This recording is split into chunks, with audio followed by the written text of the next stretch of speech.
Bonjour, bienvenue dans la série Science or Not Science. Donc nous allons nous attaquer maintenant à un point qui est qu'est-ce que comprendre la physique. Alors, le néophyte, qui est passionné, a des sources d'informations qui sont la vulgarisation. Que celle-ci se fasse à travers les livres, des actualités, des articles, des vidéos, des forums. Cette vulgarisation explique la vision qui est parfois faussée de la physique. Et elle permet également de voir où est le niveau de complexité qui est à expliquer. Donc, c'est assez important de connaître la vulgarisation et ses limites. Alors, je vais décrire maintenant ce que j'appelle des niveaux de compréhension. C'est-à-dire la compréhension de phénomènes physiques, d'objets physiques, de théories physiques. Mais que signifie exactement comprendre? Comprendre, c'est comprendre les explications qui sont données, les raisonnements qui sont utilisés, c'est comprendre leur sens et surtout, si on a compris, être capable de reformuler ce qui a été appris correctement et avec ses propres mots. Si on atteint cet objectif, c'est qu'on a compris. Évidemment, c'est alors à d'autres de dire oui, vous avez compris. Je distingue trois niveaux. Alors, il n'y a pas de hiérarchie à proprement parler entre les niveaux, et ce classement est personnel. Mais il va permettre de structurer le débat, le sujet, et il est le reflet d'une certaine situation qu'on rencontre dans la réalité. Le premier niveau 1, on va l'appeler, est la compréhension vulgarisée.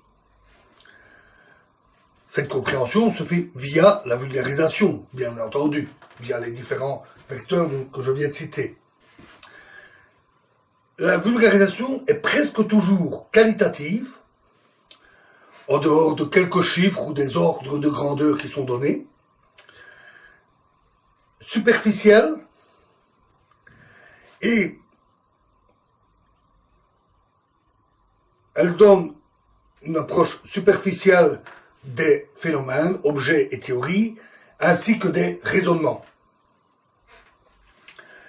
Elle est parfois assez vague, il faut le dire, et les raisonnements ou les affirmations sont souvent peu étayés.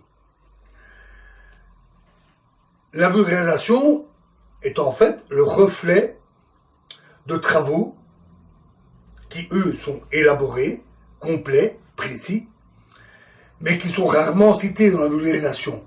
Dans les actualités ou dans les articles, parfois on les trouve en référence.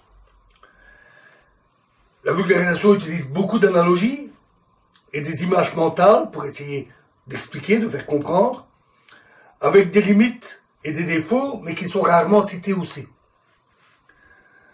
La vulgarisation est une traduction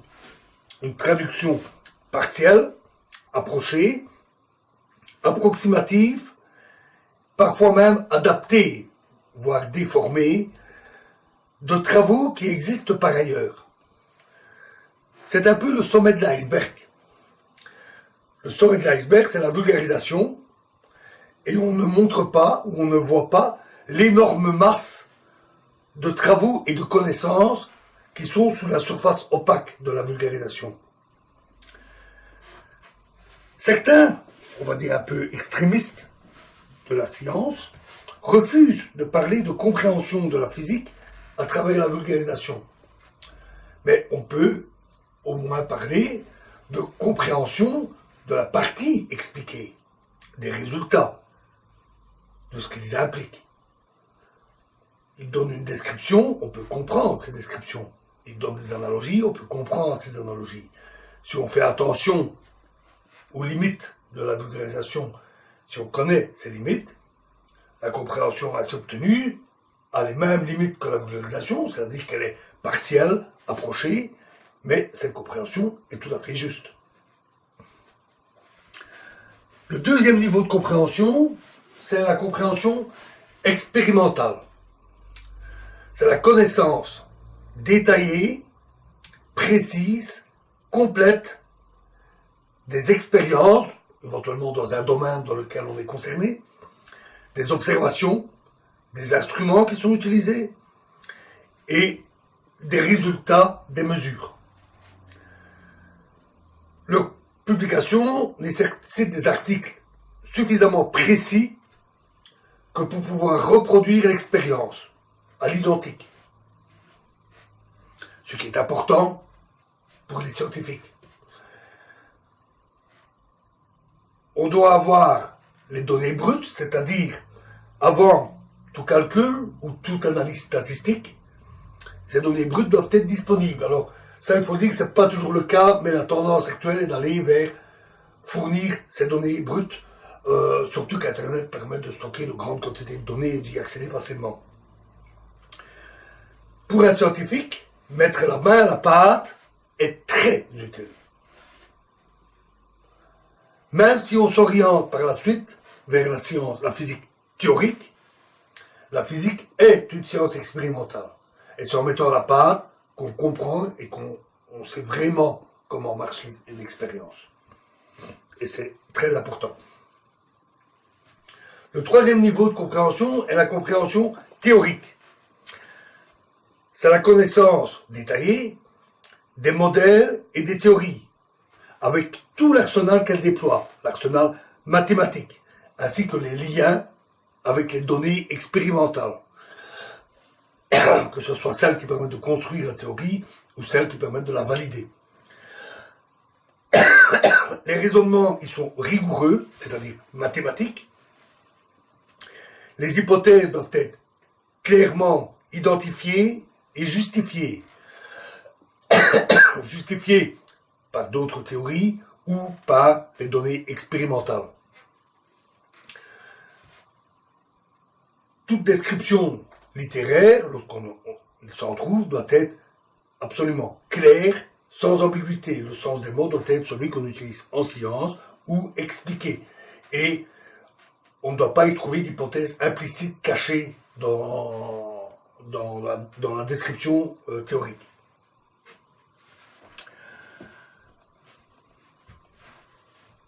Voilà, ça ce sont vraiment les trois niveaux de compréhension qu'on peut identifier. La compréhension vulgarisée, la compréhension expérimentale et la compréhension théorique. Chaque niveau se suffit à lui-même. Il existe un certain cloisonnement entre les trois niveaux. Ce cloisonnement n'est pas toujours volontaire. Il peut être dû aux médias et aux supports de publication. Les supports de publication, les vecteurs de publication ne sont pas du tout les mêmes pour la vulgarisation et les deux autres niveaux. Et aussi par les métiers. Rappelez-vous, j'avais dit que, contrairement à beaucoup d'autres domaines scientifiques, en physique, les métiers d'expérimentateurs et de théoriciens sont généralement fort dissociés.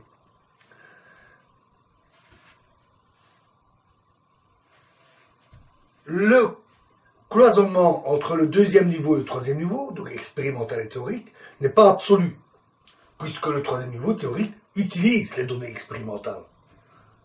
Et les expériences utilisent les théories, que ce soit pour fabriquer ou utiliser les instruments, ou pour mettre à l'épreuve les théories. Donc, le cloisonnement entre le niveau 2 et 3 est relativement poreux, et d'ailleurs certains scientifiques couvrent les deux domaines, malgré le fait qu'il y ait une spécialisation. Certains font à la fois de l'expérience et des théories. Mais d'autres, beaucoup, sont fortement spécialisés. Se spécialiser permet de se consacrer plus intensément, plus profondément, avec plus de rigueur à un domaine bien précis, qu'il soit expérimental ou théorique. Le cloisonnement du premier niveau, la vulgarisation, est par contre très fort.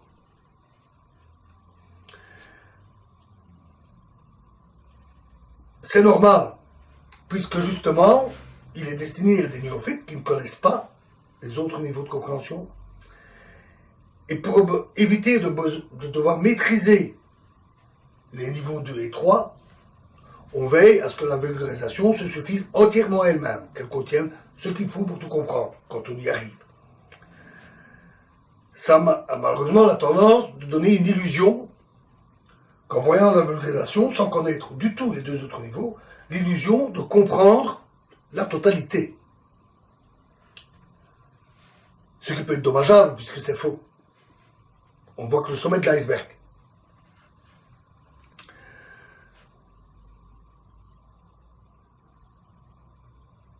Mais là, il ne faut pas oublier que la vulgarisation est une traduction des niveaux 2 et 3.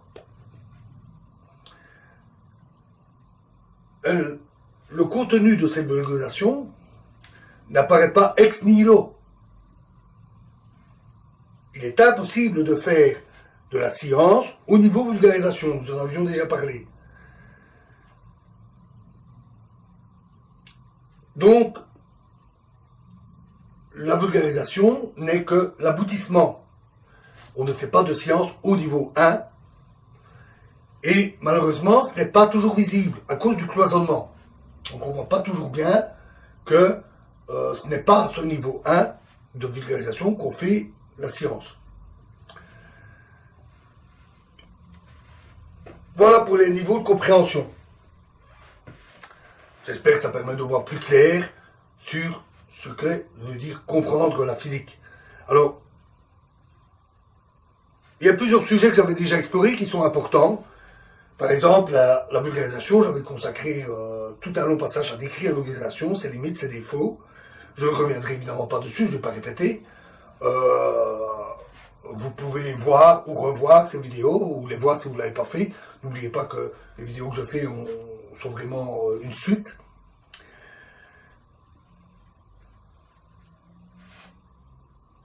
Donc, je ne vais pas non plus approfondir le niveau expérimental, dont j'ai déjà beaucoup parlé.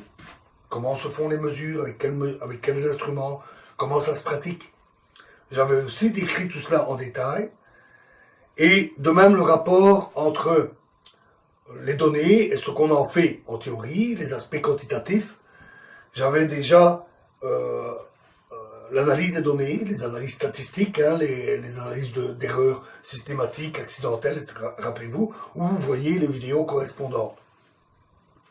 Donc dans la prochaine vidéo, nous allons passer à la relation entre rigueur et mathématiques. Parce que plusieurs fois, j'ai dit dans cette vidéo et les précédentes, il faut de la rigueur, donc des mathématiques. Mais est-ce obligé? Alors, pour éclaircir cette question, nous approfondirons ce sujet dans la prochaine vidéo. Je vous remercie.